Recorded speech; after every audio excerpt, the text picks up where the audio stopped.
Olá, seja bem-vindo ao canal do Professor Badaró. Nessa playlist de Teoria das Organizações, estamos vendo administração globalizada, dinâmica e competitiva. No vídeo de hoje, a globalização e competitividade. Vamos rodar o som e em seguida começar.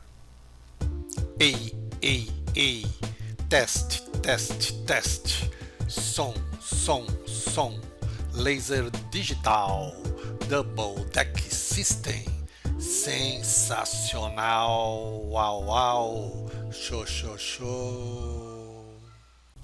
Globalização e competitividade. A globalização da economia veio mesmo para ficar. Ela está simplesmente derrubando fronteiras, queimando bandeiras, ultrapassando diferentes línguas e costumes e criando um mundo inteiramente novo e diferente. É preciso saber navegar por ela. A intensa rede mundial de negócios está conduzindo a uma competição sem precedentes nos mercados planetários. Os líderes governamentais tornam-se cada vez mais preocupados com a competitividade econômica de suas nações, enquanto os líderes das grandes organizações se voltam para a competitividade organizacional em uma economia globalizada. Esse mundo globalizado oferece, por um lado, oportunidades inéditas de prosperidade econômica, mas, por outro, é extremamente exigente no que se refere ao preparo dos países para usufruir das novas oportunidades. A globalização é um fenômeno mundial e irreversível que apresenta os seguintes aspectos. O desenvolvimento e a intensificação da tecnologia da informação e das comunicações, fazendo do mundo uma aldeia global, onde pessoas, produtos, capitais transitam fácil e rapidamente. A ênfase no conhecimento e não mais nas matérias-primas básicas. A formação de espaços plurirregionais como a NAFTA, a Comunidade Europeia, o Mercosul. A internacionalização do sistema produtivo, do capital e dos investimentos. A automação e robotização com a máquina substituindo ou assessorando o ser humano. A gradativa expansão dos mercados. As dificuldades e limitações dos estados modernos e a obsolência do direito. E finalizando, o predomínio das formas democráticas do mundo desenvolvido.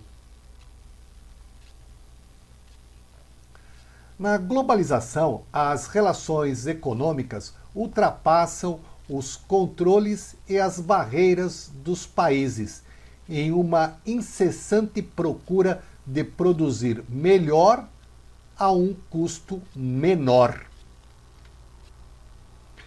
É evidente que a globalização favorece os países mais desenvolvidos, pois estes possuem melhor tecnologia, mais recursos e estabilidade econômica permanente, além da capacidade de produzir em larga escala e por um preço mais reduzido em relação aos países emergentes.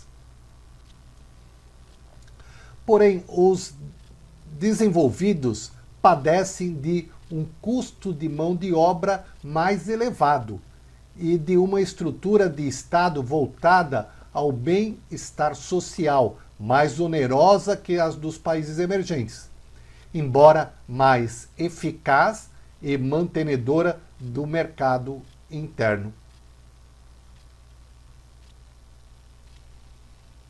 Nesse contexto, as finanças públicas são as que recebem o impacto do Estado provedor de segurança social, porque cada vez menos pessoas trabalham para sustentar um número maior de pessoas inativas por idade, aposentadoria ou por desemprego. Tem um texto interessante de Ives Granda Martins sobre o custo dos países emergentes que eu vou relatar aqui para vocês.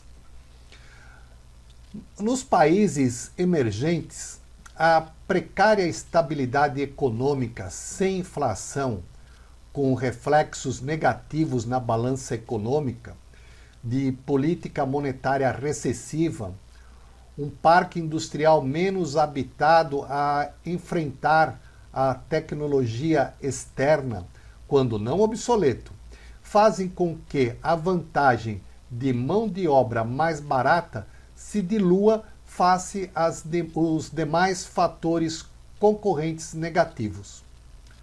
No Brasil, acrescenta-se também a carga tributária superior à dos países emergentes e encargos sociais superiores a de todos os países do mundo. Pelo menos nisso a gente está em primeiro lugar. É chamado o custo Brasil. A globalização da economia impõe, por um lado, um aumento da produtividade real e, por outro, dificulta que inúmeros segmentos possam lutar por uma melhoria de competitividade em face do brutal desnível de seu potencial produtivo, oneroso por defasagem cambial, juros mais elevados e carga tributária cumulativa incidente apenas sobre os produtos nacionais e não sobre os estrangeiros. Com todos esses aspectos, no Brasil, a competitividade torna-se inacessível não por incompetência dos empresários, mas devido à notória incompetência dos governos em gerir planos econômicos e pela imposição de políticas econômicas em que mais prejudicam do que nos incentivam. As oportunidades e desafios da globalização. Sem dúvida, a globalização da economia é melhor para os países desenvolvidos, em que pode aproveitá-la com maiores benefícios do que para países emergentes. Aceitar a realidade irreversível da globalização é fundamental, mas com as cautelas necessárias.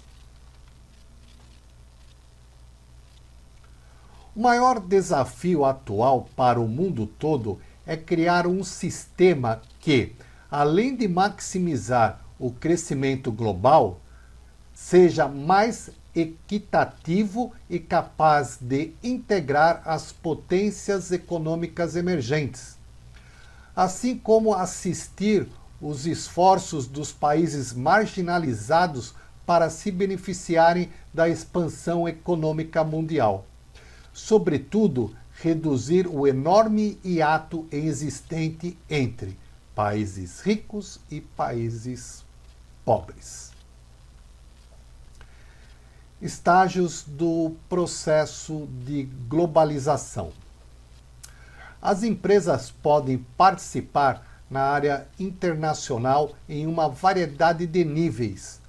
O processo de globalização geralmente passa por 4 estágios distintos. Vamos vê-los. Primeiro estágio, estágio doméstico. O mercado potencial é limitado pelo mercado nacional, com todas as instalações de produção e marketing localizadas no país. A direção percebe o ambiente global e considera fortemente um possível envolvimento internacional como um objetivo importante. O segundo é o estágio internacional.